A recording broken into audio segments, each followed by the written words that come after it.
Hello, hello. So, just by way of introduction, I am Ryan Welmans. I set up SoPro in 2015.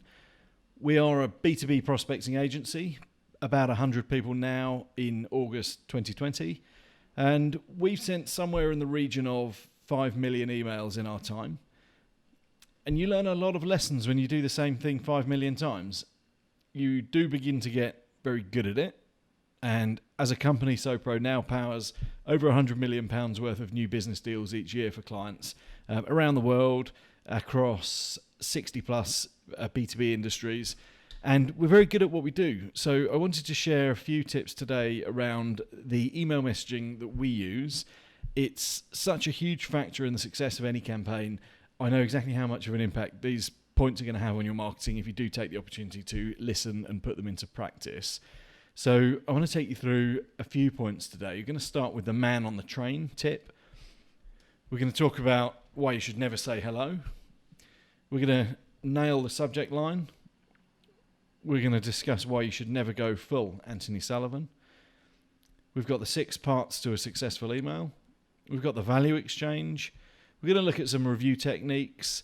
We're going to touch on the importance of language. And finally, we're going to talk about the 10-year-old test. So without further ado, I will dive on in.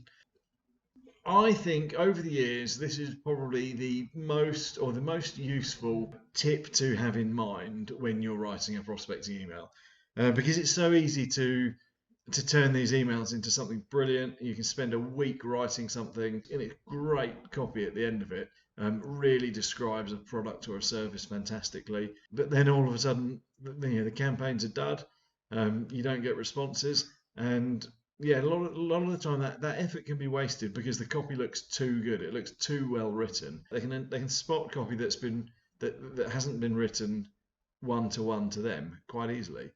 If you can imagine yourself sitting on a train, bumping into you're on LinkedIn and you see somebody's profile that, perfect, I'd love to give that person a shout to perhaps grab a coffee or something. The kind of note that you would send in that situation, you've got 10 minutes, you're pulling into your station in 5, you're just going to punch out a quick couple of lines, paragraph or two on a train, and then hit send. And sometimes it is a bit scrappy, but actually that is the kind of communication that breeds responses. So if there's anything to take away from this session, this is the point. If you can read your template after you've written it and think, that feels a bit like somebody could have sat on a train and sent it over, then you're on the right track. And if it doesn't look like the kind of email that could have been sent on a train, 9 times out of 10, it's worth changing.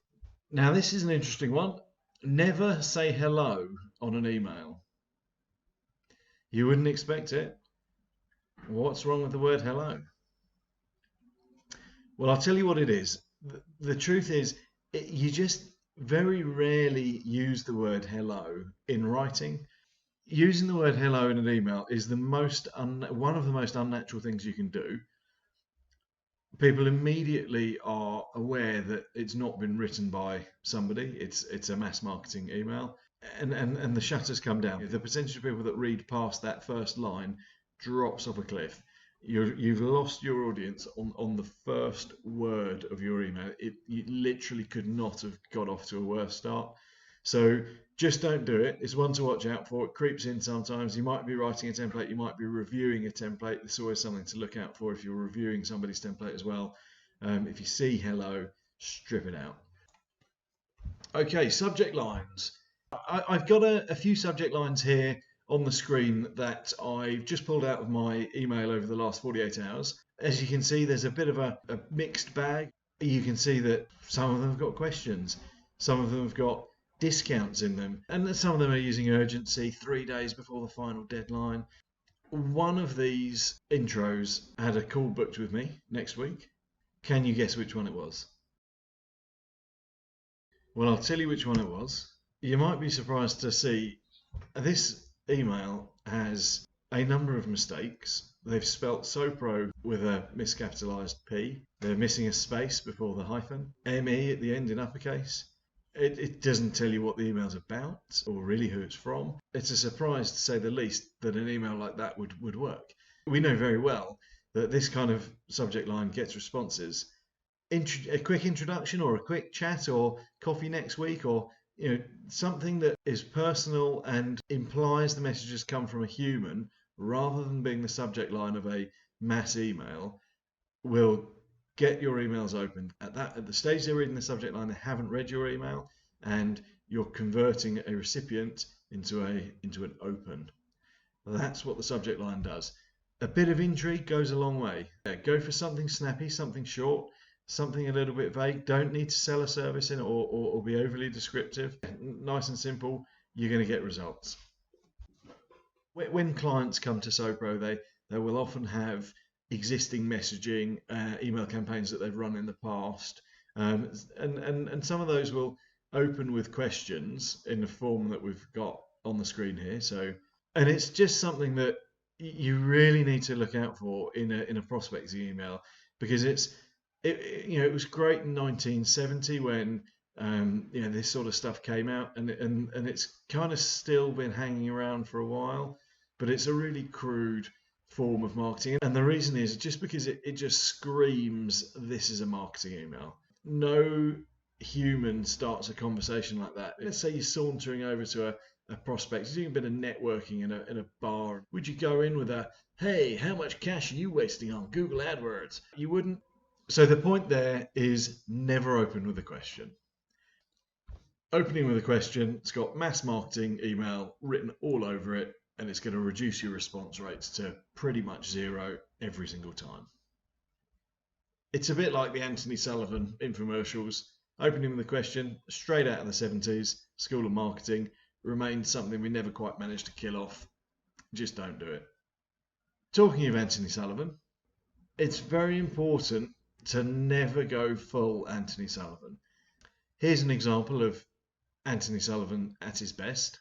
Hi, Anthony Sullivan here for the Triple Chopper. Triple trouble for your fruits and vegetables. One turn of the handle will give you 4 turns of the razor-sharp surgical stainless steel blades. The secret's the triple stainless steel blade design that cuts through all kinds of foods quick and easy. Watch this. 10 quick turns is like hitting this onion with a knife 120 times. Perfect cuts, and the only tears you'll cry are tears of joy. This is a potato, and it works exactly the same way. Home fries, hash browns, even potato pancakes, all done in no time. Okay, so there it is. So you get the idea. We've got a triple chopper, and we're packing this 30 seconds full of features, benefits, and the 10 great reasons why you are not going to want to do anything else other than place your order for the triple chopper right now. And there you go. It's a bit too much. If you were to apply that to a prospecting email, they won't respond well to an email that's packed full of features and benefits. The reason for that is because people don't need to be sold anything in your email.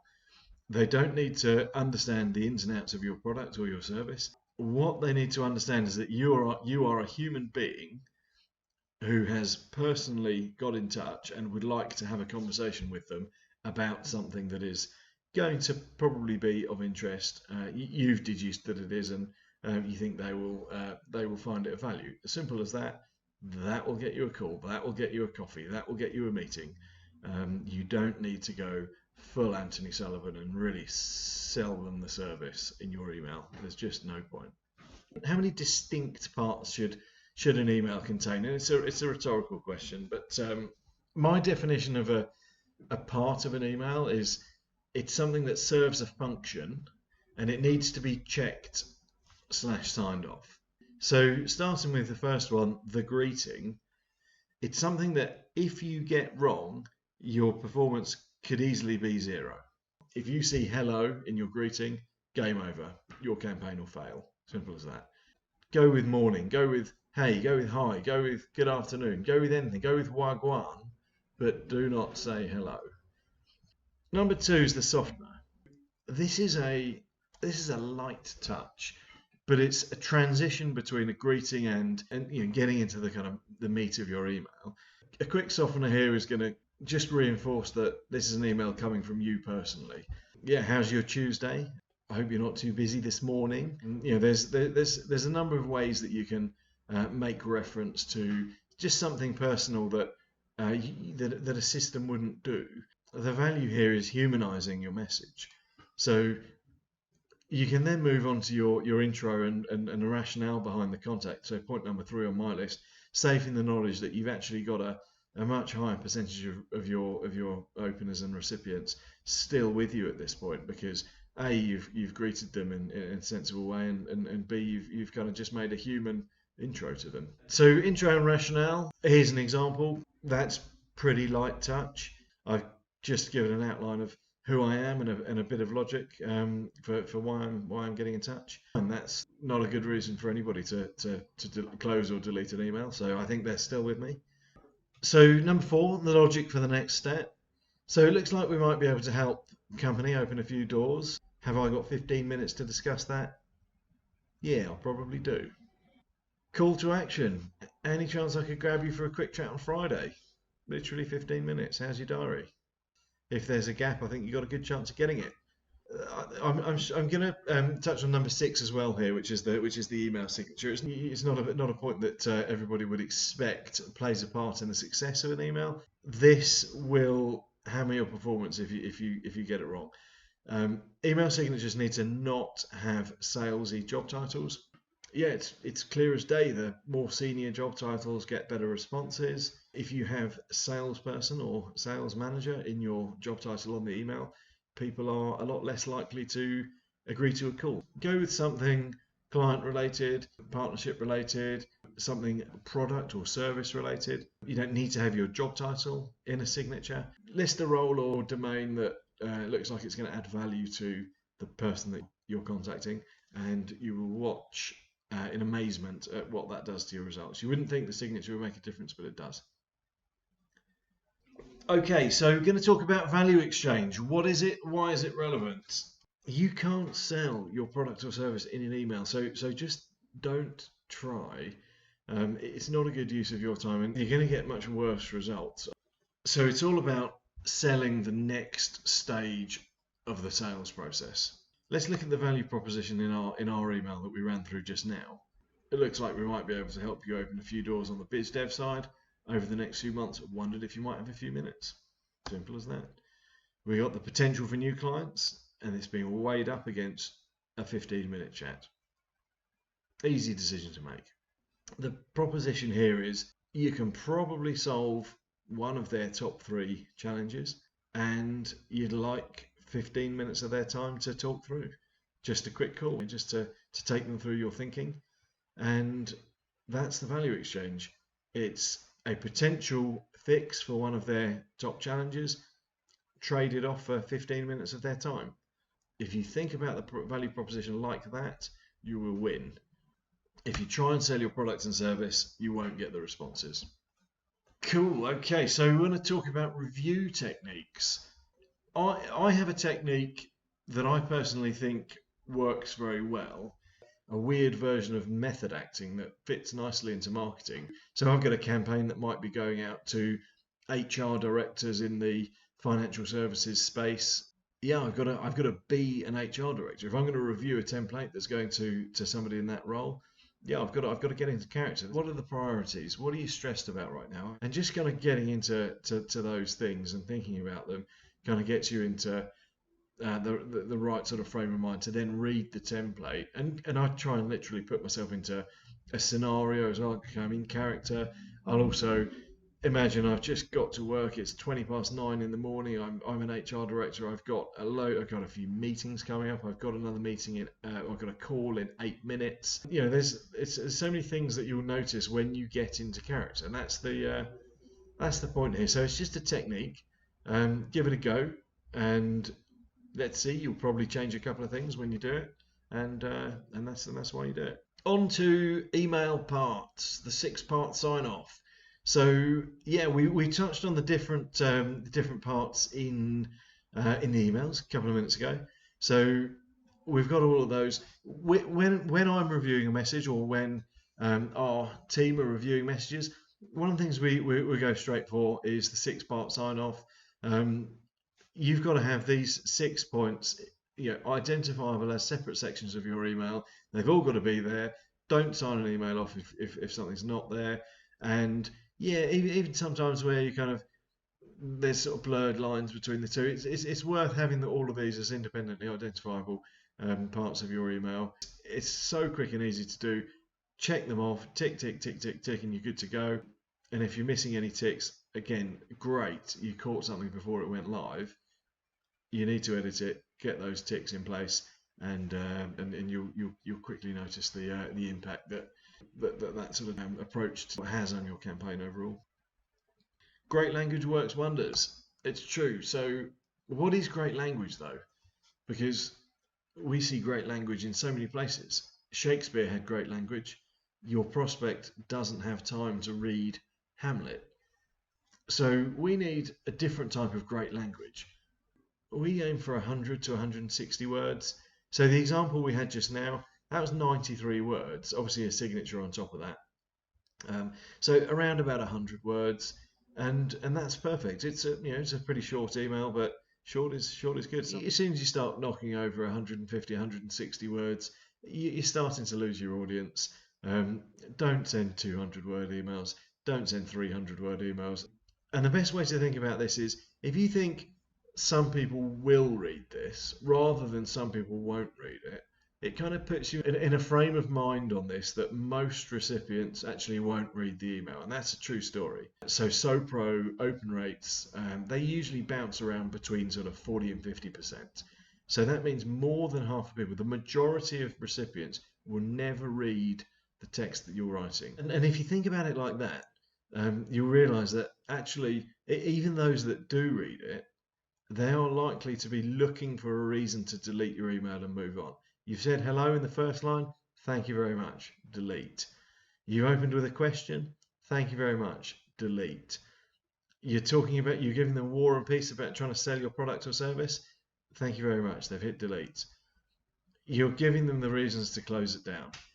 If you're as concise as possible, you have a higher percentage of people with you at the CTA when you're asking for that meeting or call at the end, and guess what? That translates directly through to your open rates and your lead rates. So we're on to language number 2, being situational. We've all heard of personalization, and it's common to a lot of emails, but what's not so common is being situational. If you can personalize your side of the email, half the battle is won, because your email has come from a human, if you get this right.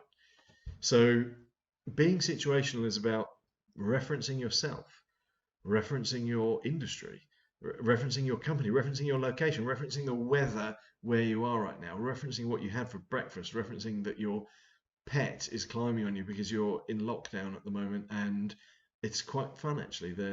There's a million different ways you can make your email situational to you, and watch what happens when you do that, and you start to see responses coming through to you because people have received an email from a person, not a mass marketing communication.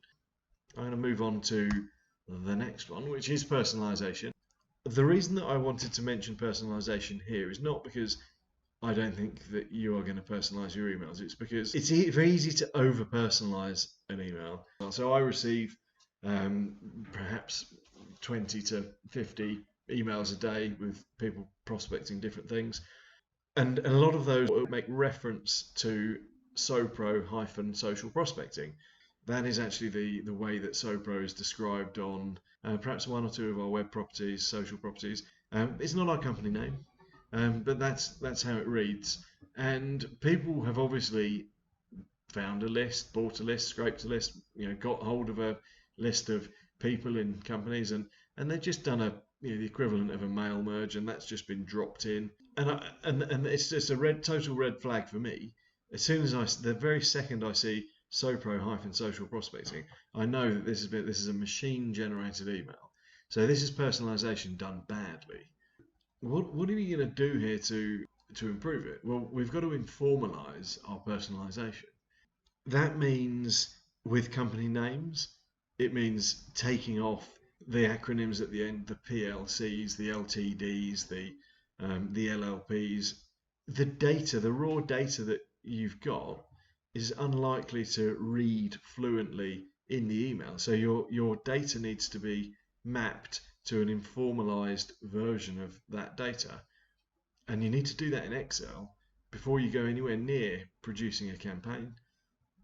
This is the difference between getting 0.4% lead rate and 4% lead rate. It's tenfold or more. If you're doing personalization badly, it's saying automation, not personalization, and it's doing more harm than good.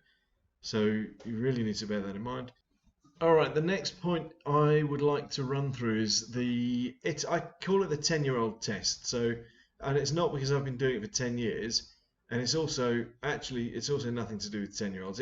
It kind of is in a way. So basically, if you were to take your email, if you were to find a 10-year-old and if you were to read your message to a 10-year-old, would it make sense to them? If your message is using words that they won't understand, then rewrite it, because the people that are reading your email, they're not paying the attention that you think they are to your email. You just need to keep the format of the text in a manner that is really easy to digest, nice and light, and just lose those long words. A 10-year-old test is a bit of a joke to kind of describe what we're doing here, and I do need to say, please don't, under any circumstances, actually involve a 10-year-old in your campaign messaging quality assurance, but you get the gist of it. Okay, so we're on to the summary. So just going to give you a quick run through all the stuff to check. So let's say you're writing a template and you're going to be reviewing it now, or you're reviewing somebody else's. Here's a great checklist just to zip through. If you do all these things, your template performance is going to go through the roof. I guarantee that. That's a Ryan Welmans guarantee. So never go full Anthony Sullivan. Never say hello in your email. Never open with a question. And always use a sensible subject line, something short and snappy, but obviously no questions, special offers, discounts, or etc. Check the value proposition. Remember, we're selling the next stage, not the product or service. That's such an important point. Can't overemphasize that one. We've got a 6-point check. We know we've got 6 parts to the email. We need to make sure each and every one of them is there, identifiable and on form. Our greeting, no hellos, please. We've got a nice softener with a bit of situational, perhaps some personalization points in there as well. We've got an intro with a nice logical rationale behind getting in touch. Your logic for the next step, whatever that might be. A call to action, jumping on a call next week, grabbing a coffee, and a proper signature with nothing too salesy in the job title. Simple as that. Your 6-point check's done. And then the last thing we're going to do is just evaluate the language, just being as simple as possible, but no simpler, respectfully concise, nice and conversational, keeping it professional. We're going to be situational. We're going to mention the weather, the day, the date, or just something about us. We're going to be personalized. We'll mention them, their situation, perhaps their industry, their company, their challenges, whatever it is. We're going to be direct, we're going to be logical, we're going to be easy to understand. Our 10-year-olds are going to understand these messages. And above all, we're going to go full circle and ask, was it typed on a train? The reason I started with this one is because I think it's the most important. And if there's one takeaway that you're going to take from this, there's one single thing you're going to take from this session, I think that should be it. Does it read like it was written on a train? If the answer is no, I think you need to rewrite it. If the answer is yes, have a look at your response rates when it goes out, and you'll be amazed. It's such a difference. If you can honestly look at your template and think, that kind of reads like it could have been quickly typed out on a train and sent through, people are going to respond to that. They totally appreciate that type of communication. And you've got a Ryan Welmans guarantee that that's going to work.